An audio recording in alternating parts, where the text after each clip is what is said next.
Hello বন্ধুরা, good morning. তোমরা সবাই কেমন আছো? আশা করছি তোমরা সবাই খুব ভালো আছো, আর আমরাও সবাই খুব ভালো আছি।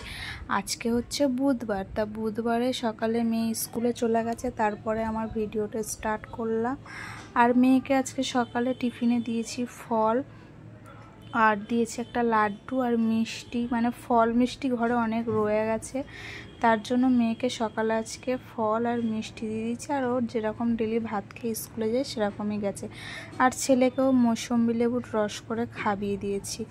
আমাদেরও টিফিন খাওয়া হয়ে গেছে। এইদিকে বর নিয়ে চলে এসছে বাজার, সবজি আছে, আবার সবজি নিয়ে এসছে। তাহলে মাথাটা কেমন গরম হয়। এখানে যা যা সবজি নিয়ে এসছে এর থেকে আমার কোনো সবজি এখন লাগবে না, শুধু ঝিঙেটা লাগবে, কেন মাছ আছে, মাছটা দিয়ে ঝিঙেটা দিয়ে পাতলা ঝোল করব। ও নিয়ে এসছে পাট শাক, ধনেপাতা, লাউ নিয়ে এসছে হাফ, উচ্ছে নিয়ে এসছে, আর নিয়ে এসছে একটা গন্ধরাজ লেবু। উচ্ছেটা নিয়ে এসছে ঠিক আছে গরমে, ফ্রিজে কিন্তু লাউ আছে, আবার লাউ নিয়ে এসছে। তাহলে কেমন মাথাটা গরম হয় বলো তো। জিনিস রয়েছে আবার নিয়ে এসছে, আরে কেমন লাউ কেটে রেখে দিলে না একটা কেমন দাগ, লালচে লালচে দাগ হয়ে যায়। ওই জন্য বলি যখন শেষ হবে তখন নিয়ে আসবে, তার সত্ত্বেও নিয়ে এসছে। বলছে ও আসলে যার থেকে সবজি নেয় না, সে আসলে ওকে জোর করে দিয়ে দেয় আর ও নিয়ে চলে আসে। তা যাই হোক নিয়ে এসছে, সব গুছিয়ে রাখি, আবার রেখে রেখে না রাখলে আবার নষ্ট হয়ে যাবে। তো যা যা লাগবে না সব সরিয়ে দিয়েছি, দিয়ে আমি এখন রান্নার জন্য ঝিঙেগুলো কেটে নেব। আর আজকে রান্না হবে কলমি শাক ভাজা, আম কেটে রেখেছি, শাক কাটা হয়ে গেছে, ভাতও বসিয়ে দিয়েছি। আর ছেলেকে এখনও স্নান করানো হয়নি, ছেলেকে স্নান করাবো।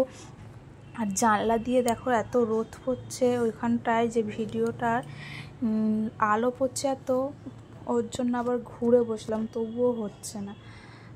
ওখানে একটা পর্দা দিলে ভালো হবে, মানে ভিডিও করার সময় ওখানটায় পর্দাটা দিয়ে দেবো, তারপরে আবার খুলে দেবো, তাহলে ভালো।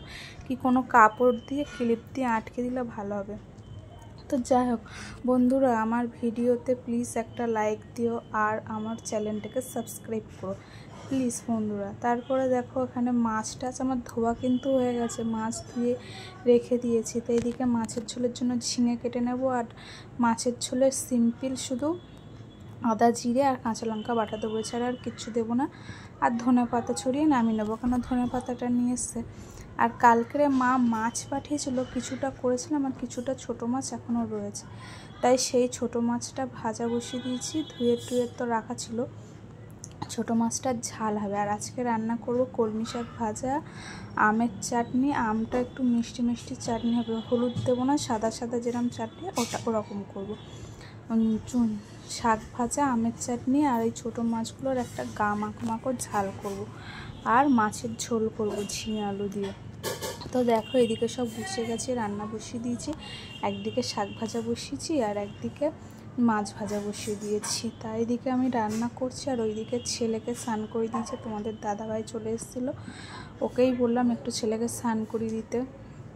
তা ছেলে ওর বাবার কাছে স্নান করে নিয়েছে, তারপরে আমি গোপালকে খেতে দিয়েছিলাম, প্রসাদ তুলে নিয়ে এসছে, এনে ওর বাবাকে দিয়েছে। ওর বাবা আবার প্রসাদটা নিয়ে আমার কাছে এসছে যে প্রসাদটা খাবে। আমি তো খাবো না এখন, তাই ওর বাবাকে বললাম তুমি আর ছেলে খেয়ে নাও। ছেলেকে ওই যে ওর বাবা ওইদিকে প্রসাদ দিতে গেছে, আর জিজ্ঞেস করছিল মেয়ের ছুটি কোটায়, মেয়েকে কখন আনতে যাবে, সেই সবই কথা হচ্ছিল।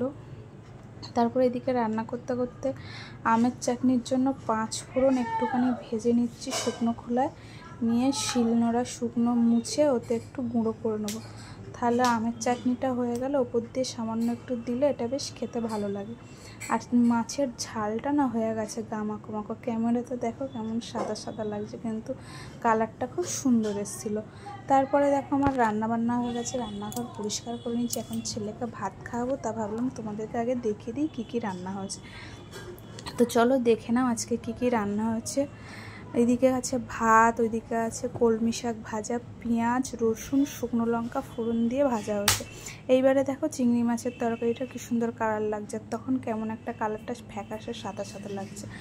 আর এটা হচ্ছে খাসির চর্বি দিয়ে এঁচোড়, খাসির চর্বি দিয়ে এঁচোড় বড় ননদ করে পাঠিয়েছে। আর এই হচ্ছে আমের চাটনি, ওই বাটিতে তো দেখালাম যে ছোট মাছের ঝাল করেছিলাম, আর ওইদিকে মাছের ঝোল। তো রান্না করতে করতে আজকে অনেক দেরি হয়ে গেছে, এতগুলো পদ রান্না করলাম, তারপরে আবার রান্নাঘর পরিষ্কার করতে এই করতে আজকে অনেক দেরি হয়ে গেছে। তারপর ছেলেকে খাবিয়ে টাবিয়ে আমাদের খাওয়া দাওয়া হয়ে গেছিলো, মাম্মাম এসে গেছিলো, ওকেও খেতে দিয়ে দিয়েছিলাম। তারপরে দেখো সন্ধে হয়ে গেছে, সন্ধে দিচ্ছে মাম্মাম ওইদিকে, আর আমি এদিকে রান্নাঘরে চলে এসেছি।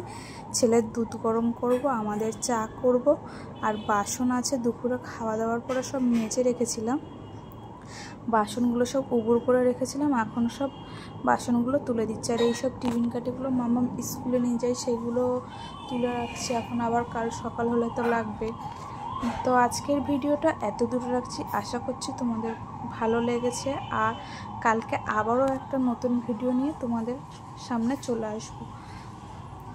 তারপরে বাসন টাসনগুলো গুছানো হয়ে গেলে ওই জায়গাটা মুছে নেবো, কেন বাসন উবুড় করার পরে জায়গাটায় একটু জল পড়ে থাকে, না মুছলে না আমার ছেলে আসবে, এসে দুটো হাত দিয়ে সামচেটার উপরে চাপাট চাপাট করে চড় মারবে আর জল ঘাঁটবে, আর দেখতেও কেমন একটা বাজে লাগে। ওই জন্য জলটা দিয়ে এই বাসন কটা তুলে এই জায়গাটা মুছে নেবো। তো বন্ধুরা টাটা, আজকের মতন ভিডিওটা এতদূর, কালকে আবার একটা নতুন ভিডিও নিয়ে আসছি, সাথে থেকো।